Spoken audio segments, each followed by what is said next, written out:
Hey guys, today I'm going to talk about the importance of Howland Reed, Mira's father who is beside Ned Stark, the only man that survived a fight against Sir Arthur Dayne and at the same time saved Ned from a certain death.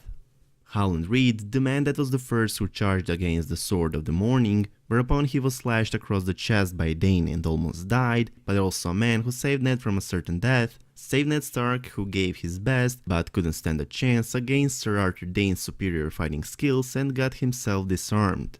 This same man, the Lord of Greywater Watch, the father of Mira and Jojen Reed, loyal vassal of House Stark, Howland Reed has played a very important role in Stark's life with saving Ned from a certain death, is playing a very important role because if not for his children, Bran wouldn't have probably even become a three-eyed raven. In addition, he would have probably been dead, and will doubtlessly play a huge role in the upcoming seasons, considering that he is the only living person that knows the truth beside Bran about Jon's true identity.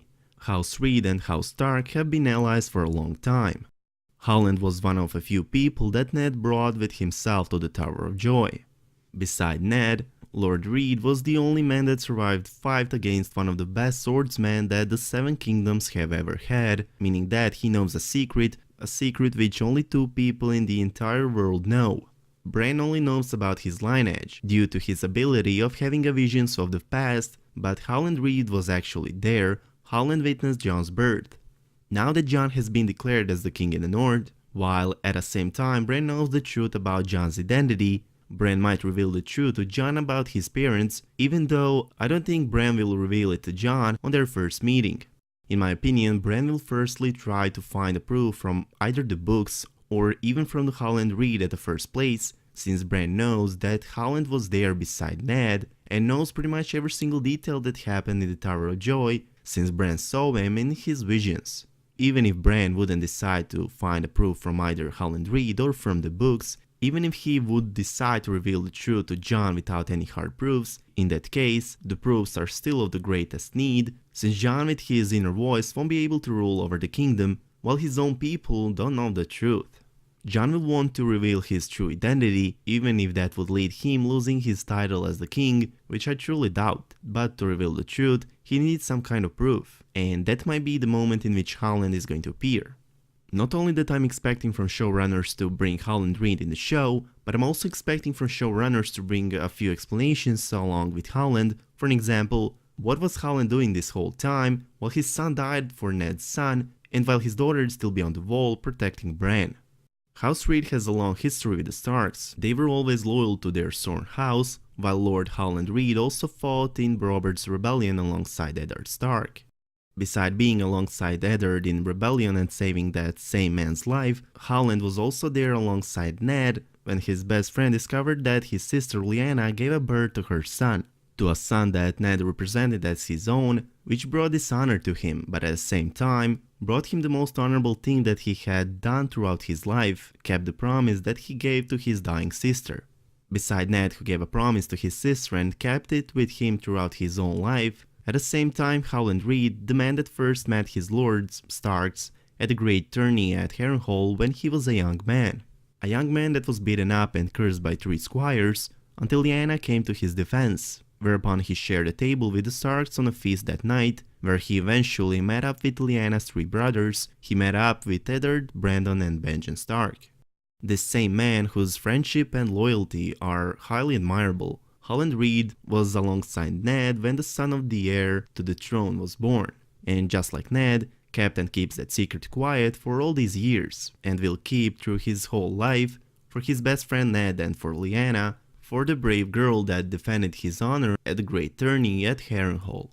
Unquestionably, Howland is willing to take the secret to his grave, but if Bran or Jon would come to him and ask from him to reveal the truth, Howland would no longer have to keep the secret, a scene which I expect to happen throughout the upcoming seasons.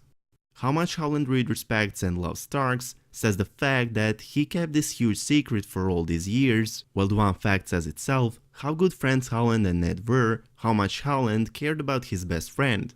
A fact from the third season which Jojen told to Bran while traveling in the gift. Jojen told to Bran that when he told to his father about his visions of what had happened to Ned Stark, it was the first time he saw his father crying. I don't know if it's just me, but I don't see Howland Reed not appearing in Season 7.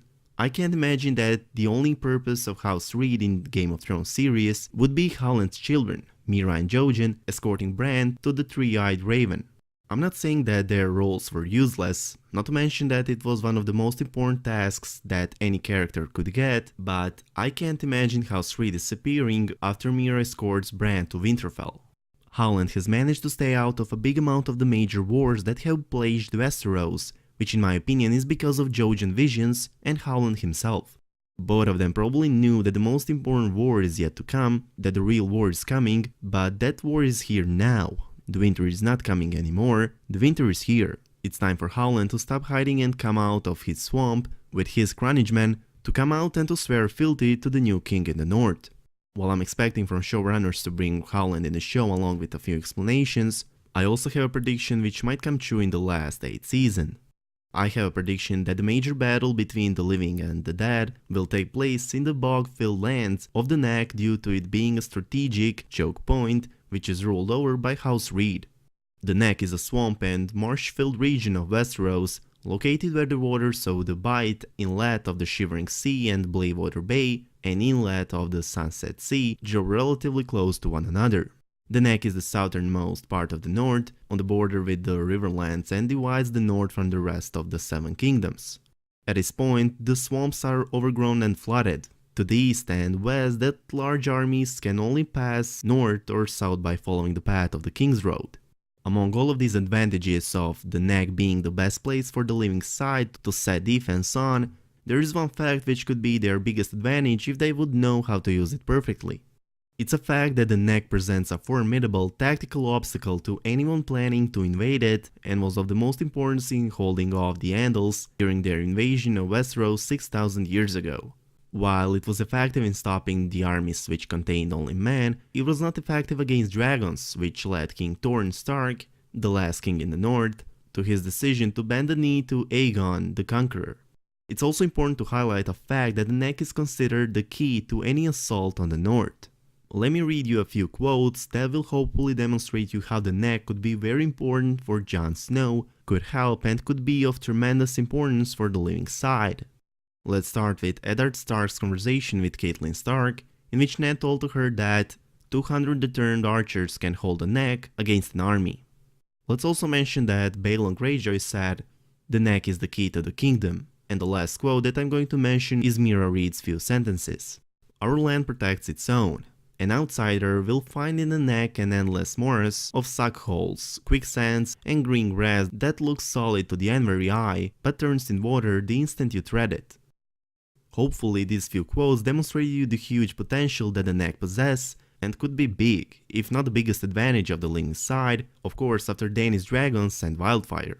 After I brought you the importance of Howland Reed and region that Howland rules over, now I'm going to discuss one of a theory that is floating around, a theory in which Lyanna gave a birth to twins, to Jon Snow and Mira Reed, a theory in which Howland is not only keeping a secret, but also raised a daughter of Lyanna.